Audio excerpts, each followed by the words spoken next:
This is Lonely Street, zombie territory. Every time a mob war began, Labrazio remained in control due to his number one enforcer, the Goon. Today on the Comic Book Report, Eric Powell's The Goon, Bunch of Old Crap, an Omnibus Volume 1 from Dark Horse. Stick around and check it out.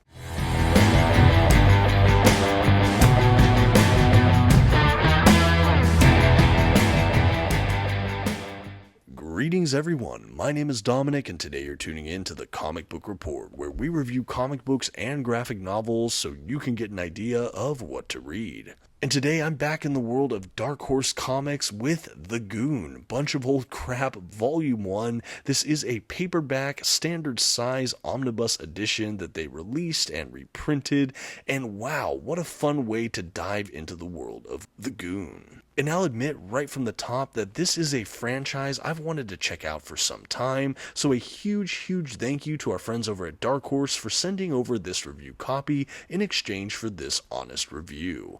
Okay, let's go ahead and dive in. First, some quick facts about today's collection. The issues in this volume were written and illustrated by Eric Powell. The Goon was initially published by Avatar Press beginning in 1998. The Goon has also been published by Albatross Funny Books and Dark Horse. This paperback omnibus includes the collected volumes of Rough Stuff, Nothing But Misery, My Murderous Childhood, and Heaps of Ruination. And finally, this is a standard size paperback edition with glossy print paper stock, a glued binding, and a total of 496 pages. At this time, I'd like to go ahead and issue a general spoiler warning. I will be flipping through the contents of today's collection and commenting on plot points throughout. You've been advised. Okay, and here's our first dedicated look at the front cover of this standard size paperback. Yes, this is The Goon from Eric Powell. This is the volume 1, and in case you didn't know, this is the very origins and beginnings of this incredible character and comic book universe. I love that this cover adequately portrays the character models of our main two heroes here, along with just the amazing fonts and kind of sepia backdrop that feels of period with the work. The spine design retains all the colors and font choices we got from the cover, which I love to see, along with the Albatross Funny Books logo at the top and the Dark Horse logo on the bottom, which is really great. Title, creator, volume number, all of that neatly displayed on the spine pretty much gives me everything I'd be asking for the collection. On the back cover of this incredible collection, we have the more painted look for our titular character, the Goon. This is the kind of Goon we see in a lot of the covers and things like that. I love that we have a character model of this on the back. Really fun here. We got a little bit of a description, some accolades or blurb about the character in this collection, things about the publisher, pricing information, and things like that. Again, everything nicely arrayed to see here, which I liked. I love that the colors and design work carried over from the front cover along the spine and now down the back. Overall, well made. And now a quick look at the binding for all of you to see. Again, it is a glued binding, and even at almost 500 pages, I do think the binding was really well done.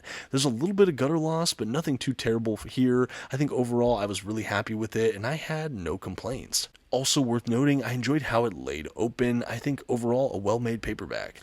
Okay, and without further ado, we can jump straight into the collection proper here. We have some fun kind of title pages, kind of creator breakdown, publication information. Then we do have a table of contents, basically noting everything that's included in this collection. It is essentially broken down by story arc kind of collections. I think there were smaller paperbacks that were collected at one point that collected issues for these rough kind of trade paperback releases. Anyway, this omnibus edition, this paperback omnibus, includes roughly the first 3 or 4 major kind of story arcs or collections, all in this single volume, and everything is laid out chronologically based on release, at least as far as I can tell. In addition to that, we have a ton of kind of introductions and interstitial kind of essay material by the creator. I really like to see that. They were kind of introductions for each of these collections or editions, and I like that they retained all of that for this paperback release. It was definitely nice to get kind of a broader impression of the Goon and his world. We have other creators as well kind of doing introductions, and again, all of it was just really good to see, to really underscore the importance of this character, kind of the broader context of how this character came to be, etc., etc. After that, we're off off to the races with the early Goon stories. And what can I say about the Goon? I think most strikingly for me about this title is that it has its own tone and feeling and visual aesthetic that is just 100% all its own. It has this kind of turn of the century period piece kind of feel. We have kind of the mob, we have the workforce, kind of industrial age, and yet the whole kind of work is set on Lonely Street, which is in the city that feels kind of like a working class ghetto in some ways. You have the Goon himself acting as a tough guy mob enforcer, but we have him fighting off against, and most times, kind of paranormal or supernatural forces. Some of the main antagonists in this collection include zombies and kind of scientists that get into all sorts of evil super science. We even had a kaiju at one point. We have monster underwater creatures and so much more. I think we even had vampires or kind of succubus-like characters at one point. So the Goon and his allies get into all sorts of trouble and mishaps across even this first volume, and it's really a fun look at a series that is really hard to describe, and I've never seen replicated anywhere close to what we get here. There's also something really subversive and in your face about what Eric Powell brings. I don't know if it's because of the cheeky kind of editorial notes or introductions, but there is this kind of punk in your face feeling to this. It's very much an independent book, and I like it for that. It's so spirited. It's so gorgeous. I think Eric Powell comments on how rudimentary or how much he doesn't like the early issues, but I think the art is so there even from moment one. The character models are all there, the world and all the interactions. You can see it right in the genesis of this title, and it just gets further explored as you go on. And talking about that art style for a second, there's something crude and yet beautifully animated about Powell's art here. It feels reminiscent and yet totally fresh. I love the hard outlines we get around a lot of the character models. I love how he conveys kind of time and place and motion and action while still feeling almost like I'm looking at a really beautifully done comic strip. I'm not really sure how he achieves that, but I love it. The panel layout and how he does kind of storyboards or sequence of motion, it's just really, really dialed in. Again, just well done on all accounts. The Goon himself is a character that feels at first oversimplified and then really nuanced underneath. He starts off as what we believe to be kind of a mob enforcer for this kind of faceless gangster named Labrazio, and he goes in and he beats up bad guys or people that are kind of doing injustice or encroaching on the turf on Lonely Street. He's very territorial and defensive, and again, he says he does it all in the name of Labrazio, who is this infamous gang lord mobster kind of guy. We find out as we go through these pages, though, that Labrazio was actually murdered by the Goon in childhood after a horribly tragic event that completely altered the course of the Goon's life. After this point, the Goon has basically kept it his secret, and he just says he's his enforcer, but at the end of the day, the Goon is kind of in charge of this empire and everything he's doing to keep his community safe, even if he's a little bit rough and tumble. You add in his sidekick, who's a little bit small but so ferocious, and you really have a kind of comedy duo in the midst of a horrific world. Again, I love that this whole series seems to be set before the kind of technological revolution. This is, again, kind of a turn of the century kind of period piece. I don't know if we get an exact timeline, but it feels a bit timeless and yet really dated to this one specific moment. There are things that feel in some ways anachronistic, but overall, I just love this world. It is so immersive, and I think that's another thing that's absolutely striking about what Powell accomplishes here is how immersive the storytelling truly is. There's something about it that everything almost feels reminiscent at the tip of my tongue like I've encountered it before, but again, it just paves the way as something totally unique.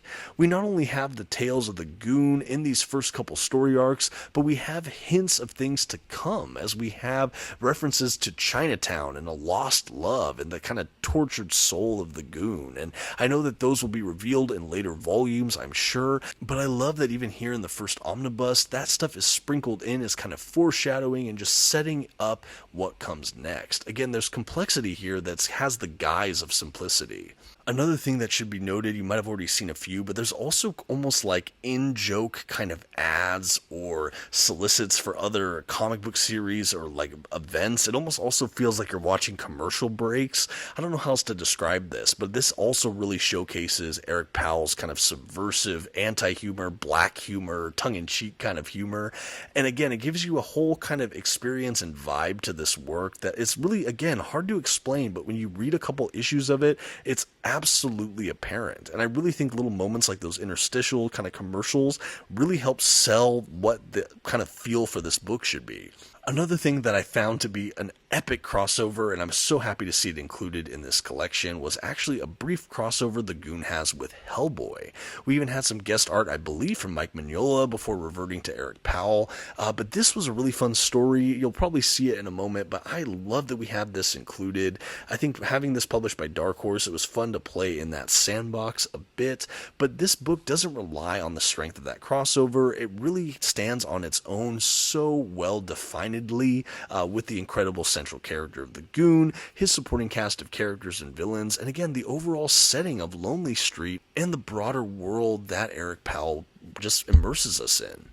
Here in a minute, after this fun kind of monster story, you'll see what I'm talking about the Hellboy crossover. This was such a fun treat for me. I actually don't think I was aware that he crossed over with Hellboy initially, so as I was making my way through this volume, especially near the end, I was really excited to see the inclusion of that character, and I think that this crossover was really done in a way that was sensitive to both franchises. I never felt like we were completely jumping the shark. All the characters felt true to themselves as far as I could tell, but it was a really fun little story that, again, I'm just really happy that it was included. You never know with crossovers and rights issues if you'll see things reproduced in big massive collections like this, but again, really happy to see that retained here.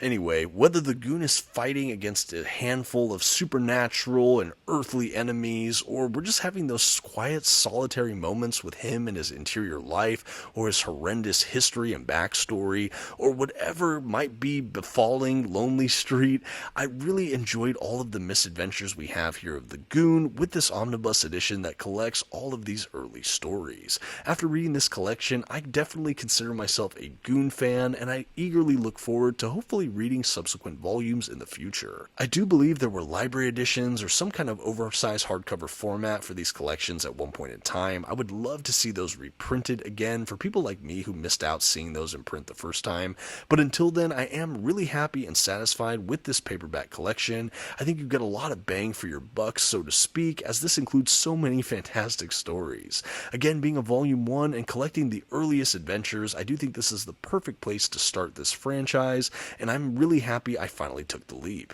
And at the back of this collection, as you just saw, we had a wealth of extras, including kind of cover art galleries, character models, behind the scenes works, blurbs, different sketch work, things like that. Truly a treasure trove, again, of just extra content, which in a paperback edition, you never really know what you can expect, and I was so happy to see it, honestly delighted to see it at the end of this wonderful collection.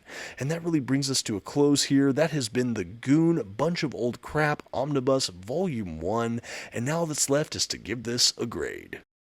For easily one of the most unique and immersive comic book worlds I have delved into in some time, the Comic Book Report is happy to give Eric Powell's The Goon Bunch of Old Crap and Omnibus Volume 1 from Dark Horse a B+.